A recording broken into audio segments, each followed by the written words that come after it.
ಓಂ ಓಂ ಶ್ರೀ ಅರವಿಂದ ಮೀರ ಓಂ ಶ್ರೀ ಅರವಿಂದ ಮೀರ ಓಂ ಶ್ರೀ ಅರವಿಂದ ಮೀರ. ಈ ದಿನ ಶ್ರೀ ಅರವಿಂದರ ಪತ್ರಗಳನ್ನೆಲ್ಲ ಸಂಗ್ರಹಿಸಿ ವಿಷಯದ ಅನ್ವಯ ಅದನ್ನು ವಿಭಾಗಿಸಿ ಒಂದು ಕಡೆ ಕಂಪೈಲ್ ಮಾಡಿಟ್ಟಿದ್ದಾರೆ. ಆ ಪುಸ್ತಕನ ಲೆಟರ್ಸ್ ಆನ್ ಯೋಗ 2 ವಾಲ್ಯೂಮ್ ಇದೆ. ಈಗ ಇತ್ತೀಚೆಗೆ ಇನ್ನೂ ಹೆಚ್ಚಿನ ವಾಲ್ಯೂಮ್ಸ್ಗಳು ಬರ್ತಾ ಇದೆ. ಅದರಲ್ಲಿ ಮೊದಲನೇ ವಾಲ್ಯೂಮನ್ನು ಅದರಲ್ಲಿ ರೀಬರ್ತ್ ಅನ್ನೋ ಸೆಕ್ಷನನ್ನು ನಾವು ತಿಳ್ಕೊಳ್ಳೋ ಪ್ರಯತ್ನವನ್ನು ಮಾಡ್ತಾ ಇದ್ದೀವಿ. Rebirth. The soul takes birth each time, and each time a mind, life and body are formed out of the materials of universal nature according to the soul's past evolution and its need for the future. ನಾವು ಯಾವುದನ್ನು ಜೀವಾತ್ಮ ಅಂತ ಕರಿತೀವಿ, ಅದು takes birth each time, and each time A mind, life and body R formed. ಪ್ರತಿ ಸಲವೂ ಅದು ಹುಟ್ಟುತ್ತೆ. ಹೀಗೆ ಹುಟ್ಟಿದಾಗ ಶರೀರ, ಪ್ರಾಣ, ಮನಸ್ಸನ್ನು ಉಂಟು ಮಾಡಿಕೊಳ್ಳುತ್ತೆ. ಯಾವುದರಿಂದ? Out of the materials of universal nature. Universal nature ಏನಿದೆ, ಪ್ರಕೃತಿ, ವಿಶ್ವಾತ್ಮಕ ಪ್ರಕೃತಿ ಏನಿದೆ, ಅದರಿಂದ ದೇಹ, ಪ್ರಾಣ, ಮನಸ್ಸನ್ನು ನಿರ್ಮಾಣ ಮಾಡಿಕೊಳ್ಳುತ್ತೆ. ಯಾವ ತರಹ ನಿರ್ಮಾಣ ಮಾಡಿಕೊಳ್ಳುತ್ತೆ? According to the souls past evolution and its need for the future. 2 ಅಂಶಗಳು. ಅದು ಹಿಂದೆ ಜೀವಾತ್ಮ ಎಷ್ಟು ವಿಕಾಸ ಆಗಿದೆ, ಆಮೇಲೆ ಅದಕ್ಕೆ ಭವಿಷ್ಯದಲ್ಲಿ ಏನು ಅಗತ್ಯ ಇದೆ, ಇವೆರಡನ್ನೂ ನೋಡಿಕೊಂಡು ಅದಕ್ಕೆ ಅನುಕೂಲ ಆಗುವಂತಹ ದೇಹ, ಪ್ರಾಣ, ಮನಸ್ಸನ್ನು ಪಡ್ಕೊಳ್ಳುತ್ತೆ. The soul takes birth each time, and each time a mind, life and body are formed out of the materials of universal nature according to the soul's past evolution and its need for the future. ಮತ್ತೆ ಮುಂದುವರೆದು ಹೇಳ್ತಾರೆ, when the body is dissolved, the vital goes into the vital plane and remains there for a time. But after a time, the vital sheath disappears. The last to dissolve is the mental sheath. Finally, the soul or psychic being retires into the psychic world to rest there till a new birth is closed. ಅಂದರೆ ಶರೀರ ಹೋದ ಮೇಲೆ, when the body is dissolved, ಮಣ್ಣಿಂದ ಕಾಯ ಮಣ್ಣಿಗೆ, ಈ ಪಂಚತತ್ವಗಳ ಈ ಶರೀರ, ಪಂಚಭೂತಗಳಿಂದ ಆಗಿರತಕ್ಕಂತಹ ಈ ಶರೀರ ಆಯ ಇದಕ್ಕೆ ಹಿಂತಿರುಗಿಬಿಡುತ್ತೆ. ಡಿಸ್ಟ್ರಾಯ್ಡ್ ಅಂತ ಹೇಳಲ್ಲ ಶ್ರೀ ಅರವಿಂದರು, ಡಿಸಾಲ್ವ್ಡ್, ಕರಗಿ ಹೋಗುತ್ತೆ. The body is dissolved, the vital goes in to the vital plane. ಇದು ಹೊರಗಡೆ ಶರೀರದ್ದಾಯಿತು. ಒಳಗಡೆ ಪ್ರಾಣಿಕ ಶರೀರ ಇದೆ, ನಿಮಗೆ ಪ್ರಾಣಮಯ ಕೋಶ ಇದೆ. ಈ ಪ್ರಾಣಿಕ ಶರೀರ ಪ್ರಾಣದ ಪ್ಲೇನ್ಗೆ, ವೈಟಲ್ ಪ್ಲೇನ್ಗೆ ಹಿಂತಿರುಗಿಬಿಡುತ್ತೆ ಮತ್ತು ಅಲ್ಲಿ ಸ್ವಲ್ಪ ಕಾಲ ಇರುತ್ತೆ. ಅದಾದ ಮೇಲೆ but after time the vital sheath disappears. ಅಲ್ಲಿ ಸ್ವಲ್ಪ ಕಾಲ ಇದ್ದ ಮೇಲೆ ಅಲ್ಲಿಯೇ ಸಾವು. ಆಗ ಈ ಪ್ರಾಣಮಯ ಶರೀರ ಹೋಗ್ಬಿಡುತ್ತೆ. The last to dissolve is the mental sheath. ಕೊನೆಯಲ್ಲಿ ಕರಗೋದು ಯಾವುದು ಅಂತ ಹೇಳಿದ್ರೆ ನಮ್ಮ ಮನೋಮಯ ಕೋಶ. Last to dissolve is the mental sheath. ಅದಾದ ಮೇಲೆ ಜೀವಾತ್ಮ ಚೈತ್ಯ ಪ್ರಪಂಚದಲ್ಲಿ, ಚೈತ್ಯ ಸತ್ತೆಯಲ್ಲಿ ಹಿಂತಿರುಗಿಬಿಡುತ್ತೆ. Finally the soul or psychic being retires in to the psychic world. ಯಾಕೆ? To rest there. ಅಲ್ಲಿ ವಿಶ್ರಾಂತಿಯನ್ನು ಪಡ್ಕೊಳ್ಳುತ್ತೆ. Till a new birth is close. ಹೊಸ ಹುಟ್ಟು ಪಡೆಯೋದು ಹತ್ತಿರ ಆಗೋವರೆಗೂ ಸಹ ಅದು ಅಲ್ಲಿ ವಿಶ್ರಾಂತಿಯನ್ನು ಪಡೆಯುತ್ತೆ, ನೆಮ್ಮದಿಯಾಗಿರುತ್ತೆ. ಸೈಕಿಕ್ ವರ್ಲ್ಡ್ಗೆ ಹೋಗ್ಬಿಟ್ರೆ ಇವರು ನಮಗೆ ಕ್ಲೋಸ್ ಆಗಿದ್ದವರು, ಇವರು ನಮಗೆ ಬೇಡಿಲ್ಲದೆ ಇದ್ದವರು, ಇವು ಯಾವುದೂ ಉಳಿಯಲ್ಲ. ಯಾರು ಬೇಕಾದವರು ಇಲ್ಲ, ಬೇಡದೇ ಇದ್ದವರು ಇಲ್ಲ. ಆ ಸ್ಥಿತಿಯಲ್ಲಿ ಅಲ್ಲಿರುತ್ತೆ.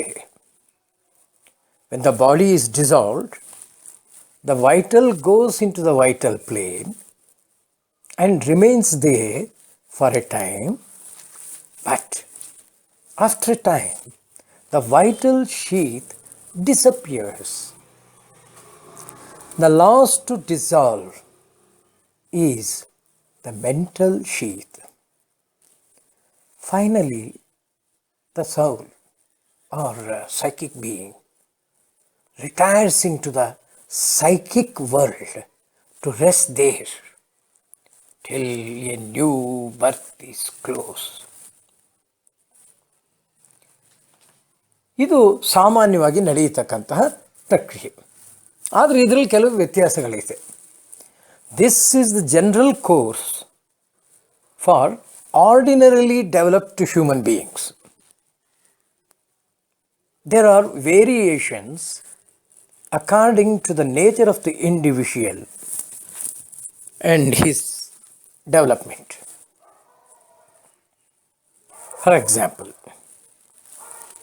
if the mental is strongly developed, then the mental being can remain. So also can the vital, provided they are organized by and centered around the true psychic being. They share the immortality of the psychic. ಅದ್ಭುತವಾಗಿದೆ. ಇಲ್ಲಿ ಸಾಮಾನ್ಯವಾಗಿ ದೇಹ ಹೋಗುತ್ತೆ, ಅದಾದಮೇಲೆ ಸ್ವಲ್ಪ ಕಾಲ ಪ್ರಾಣಿಕ ಪ್ರಪಂಚದಲ್ಲಿ ಇದ್ದು, ಅದಾದ ನಂತರ ಪ್ರಾಣಮಯ ಕೋಶವೂ ಹೋಗುತ್ತೆ. ಅದಾದ ಮೇಲೆ ಮನೋಮಯ ಕೋಶನೂ ಸ್ವಲ್ಪ ಕಾಲ ಇದ್ದು ಹೆಚ್ಚು ಕಾಲ ಇರುತ್ತೆ. ಇದಕ್ಕಿಂತ ಪ್ರಾಣದ ಕೋಶಕ್ಕಿಂತಲೂ ಅದರಲ್ಲಿ ಹೆಚ್ಚು ಕಾಲ ಇರುತ್ತೆ. ಕೊನೆಗೆ ಅದರ ಕಳಚ್ಕೊಂಡ್ಬಿಡತ್ತೆ. ಮನೋಮಯ ಕೋಶವನ್ನು ಸಹ ಕಳಚ್ಕೊಂಡ್ಬಿಡತ್ತೆ. ಹೀಗೆ ಕಳಚ್ಕೊಂಡಾದ ನಂತರ ಚೈತ್ಯ ಲೋಕದಲ್ಲಿ ಇದ್ದು ಬಿಡತ್ತೆ. ಚೈತ್ಯ ಪ್ರಪಂಚದಲ್ಲಿ ವಿಶ್ರಾಂತಿಯನ್ನು ಪಡೆಯುತ್ತೆ, ಮರು ಹುಟ್ಟನ್ನು ಪಡೆಯೋದು ಹತ್ತಿರ ಆಗುವವರೆಗೂ ಸಹ. ಇದು ಸಾಮಾನ್ಯವಾಗಿ ನಡೆಯತಕ್ಕಂಥ ಕ್ರಿಯೆ. ಆದರೆ ಕೆಲವೊಂದು ಸಲ there are variations according to the nature of the individual and his development. ಈಗ ಹೇಳಿದ್ದು for ordinarily developed human beings, ಸಾಧಾರಣವಾಗಿ ಡೆವಲಪ್ ಆಗಿರ್ತಾರಲ್ಲ ಅವ್ರಿಗೆ ಸಂಬಂಧಪಟ್ಟಿದ್ದು. ಆದರೆ ಇದರಲ್ಲಿ ವ್ಯತ್ಯಾಸಗಳಿದೆ, ವೇರಿಯೇಷನ್ಸ್ ಇದೆ. ವ್ಯಕ್ತಿ ಅವನ ಪ್ರಕೃತಿ ಹೇಗಿದೆ ಮತ್ತು ಅವನ ಡೆವಲಪ್ಮೆಂಟ್ ಹೇಗಿದೆ, ಹೇಗೆ ಡೆವಲಪ್ ಆಗಿದ್ದಾನೆ, ಇದನ್ನು ಅನುಸರಿಸಿ ಕೆಲವೊಂದು ವ್ಯತ್ಯಾಸಗಳು ಆಗುತ್ತೆ. ಉದಾಹರಣೆಗೆ, for example, if the mental is strongly developed, then the mental being can remain. ಈಗ ಮನಸ್ಸು ತುಂಬ ಡೆವಲಪ್ ಆಗಿಬಿಟ್ಟಿರುತ್ತೆ ಕೆಲವರಿಗೆ. ಅವರು ದೇಹ ಸತ್ರು, ಪ್ರಾಣ ತೊರೆದರೂ ಸಹ ಪ್ರಾಣಿಕ ಪ್ರಪಂಚವನ್ನು ದಾಟಿ ಮೆಂಟಲ್ ಪ್ರಪಂಚ ಇದಕ್ಕೆ ಬಂದರೆ ಹೆಚ್ಚು ಕಾಲ ಅವರು ಬದುಕೋ ಚಾನ್ಸಸ್ ಇದೆ. ಅದರಲ್ಲಿ ಮೆಂಟಲ್ ಬೀಯಿಂಗ್ ಇದರಲ್ಲಿ if the mental being is strongly developed, then the mental being, ಆ ಮನಸ್ಸಿನ ಸತ್ತೆ ಉಳ್ಕೊಳ್ಳುತ್ತೆ. It can remain. So also can the vital. ಹಾಗೆಯೇ ಪ್ರಾಣವೂ ಸಹ, ಪ್ರಾಣಿಕ ಇದು ಚೆನ್ನಾಗಿ ಡೆವಲಪ್ ಆಗಿದ್ದರೆ, provided they are organised by and centred around the true psychic being, ಸತ್ಯದ ಚೈತ್ಯನ ಪರಿಧಿಯಲ್ಲಿ ಹೊಂದಿಕೊಂಡು ಹೆಚ್ಚು ಕಾಲ ಇರತಕ್ಕಂತಹ ಪ್ರಾಣ. ನಾವು ನಮ್ಮ ಪ್ರಾಣಿಕ ಕ್ರಿಯೆಗಳನ್ನೆಲ್ಲ ಒಳಗಡೆ ಇರತಕ್ಕಂತಹ ಸತ್ಯವೇ ಆಗಿರುವಂತಹ ಚೈತ್ಯ ಪುರುಷ, ಆ ಚೈತ್ಯ ಪುರುಷನ ಸುತ್ತಲೂ ನಮ್ಮ ಪ್ರಾಣಿಕ ಚಟುವಟಿಕೆಗಳನ್ನು ಕಟ್ಟಿಕೊಂಡ್ರೆ ಮತ್ತು ಮನಸ್ಸಿನ ಚಟುವಟಿಕೆಗಳನ್ನ ಅದರ ಸುತ್ತಲೂ ಕಟ್ಟಿಕೊಂಡ್ರೆ, ಅವೆರಡೂ ಸಹ ಚೈತ್ಯ ಪುರುಷನ ಇಮ್ಮಾರ್ಟ್ಯಾಲಿಟಿ ಏನಿದೆ, ಅಮರತ್ವ ಏನಿದೆ, ಅದನ್ನು ಅವೆರಡು ಪಡ್ಕೊಂಡ್ಬಿಡುತ್ತವೆ. ಅದು ನಾವು ಮಾಡಬೇಕಾಗಿರೋದು ಬದುಕಿರುವಾಗ ದೇಹವನ್ನೂ ಸಹ, ಪ್ರತಿಯೊಂದು ಸೆಲ್ಲನ್ನೂ ಸಹ, ಪ್ರತಿಯೊಂದು ಕೋಶವನ್ನು ನಾವು ಆ ಚೈತ್ಯ ಪುರುಷನ ಸುತ್ತಲೂ ಕಟ್ಕೊಳ್ಳೋ ಹಾಗೆ ಮಾಡಿದ್ರೆ, ಚೈತ್ಯ ಪುರುಷನ ಎಕ್ಸ್ಪ್ರೆಷನ್ ಈ ಬಾಡಿ ಅನ್ನೋ ತರಹ ಮಾಡ್ತಾ ಬಂದರೆ, ಆಗ ಇದೂ ಸಹ ಅಮರವಾಗಬಹುದು. For example, if the mental is strongly developed, then the mental being can remain. So also can the vital, provided they are organized by and centered around the true psychic being. They share the immortality of the psychic.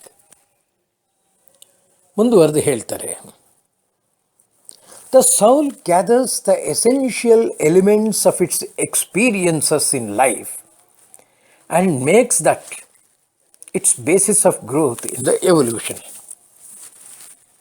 When it returns to birth, it takes up with its mental, vital and physical sheets so much of its karma as is useful to it in the new life for further experience.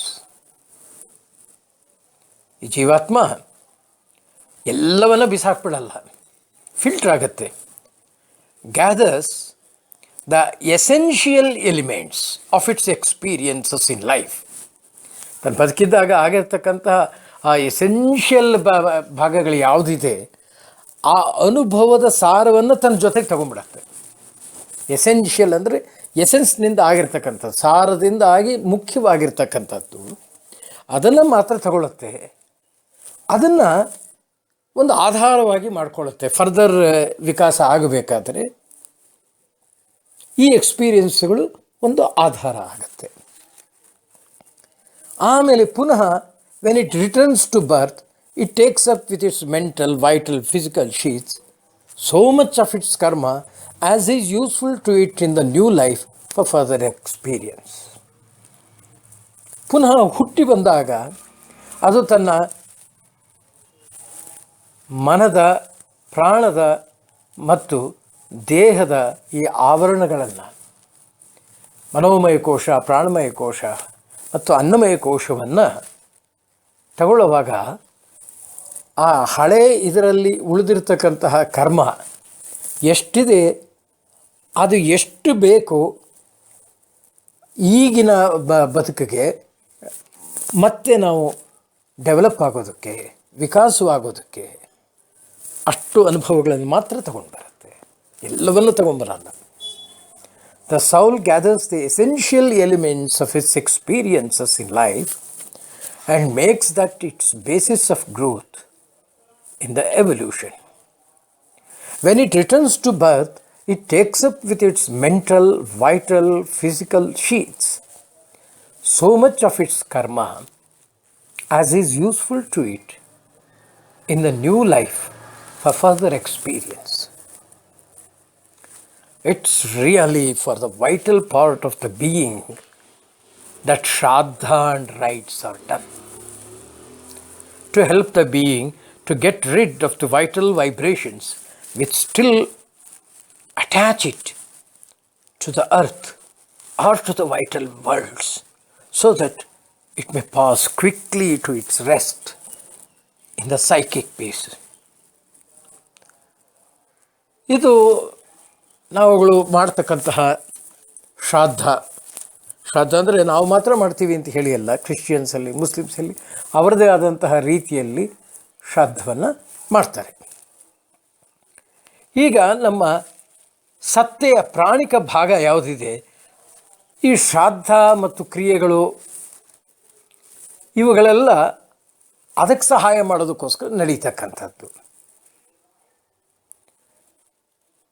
ಆ ಸತ್ತೆ ತನ್ನ ಎಲ್ಲ ಪ್ರಾಣಿಕ ಕಂಪನಗಳನ್ನು ಕಳ್ಕೊಳ್ಳೋದಕ್ಕೋಸ್ಕರ. ಯಾಕೆಂದರೆ ಆ ಕಂಪನಗಳು ಅದು ಮೇಲಕ್ಕೆ ಹೋಗಿದ್ರು, ದೇಹ ಬಿಟ್ಟು ಮೇಲೆ ಹೋಗಿದ್ರೂ ಭೂಮಿ ಕಡೆಗೆ ಅಟ್ಯಾಚ್ ಮಾಡಿಬಿಡುತ್ತೆ. ಆ ಕಂಪನಗಳು ನಮ್ಮನ್ನು ಭೂಮಿಗೆ ಕಟ್ಟಾಕುತ್ತೆ. ಇಲ್ಲ ಹೋದರೆ ಪ್ರಾಣಿಕ ಪ್ರಪಂಚಗಳಿಗೆ ಕಟ್ಟಾಕ್ಬಿಡುತ್ತೆ. ಅದನ್ನು ತಪ್ಪಿಸಿ ಅದು ಬೇಗ ಸೈಕಿಕ್ ಇದರಲ್ಲಿ ರೆಸ್ಟಿಗೆ ಹೋಗೋದಕ್ಕೋಸ್ಕರ ಅನುಕೂಲ ಆಗಲಿ ಮತ್ತು ಸೈಕಿಕ್ ಪೀಸನ್ನು ಪಡೀಲಿ ಅನ್ನೋದಕ್ಕೋಸ್ಕರ ಶ್ರಾದ್ದ ಇತ್ಯಾದಿ ಕರ್ಮಗಳನ್ನು ಮಾಡ್ತಾರೆ, ಕ್ರಿಯೆಗಳನ್ನು ಮಾಡ್ತಾರೆ. ಆದರೆ ಇದು ಎಷ್ಟು ಅನುಕೂಲ, ಎಷ್ಟು ಉಚಿತ ಅನ್ನೋದನ್ನು ನಾವು ಮುಂದಿನ ಇದರಲ್ಲಿ ತಿಳಿದುಕೊಳ್ಳೋಣ. It's really for the vital part of the being that Shraddha and rites are done, to help the being to get rid of the vital vibrations which still attach it to the earth or to the vital worlds, so that it may pass quickly to its rest in the psychic peace. Om Shri Aurobindo Mira. Om Shri Aurobindo Mira. Om Shri Aurobindo Mira.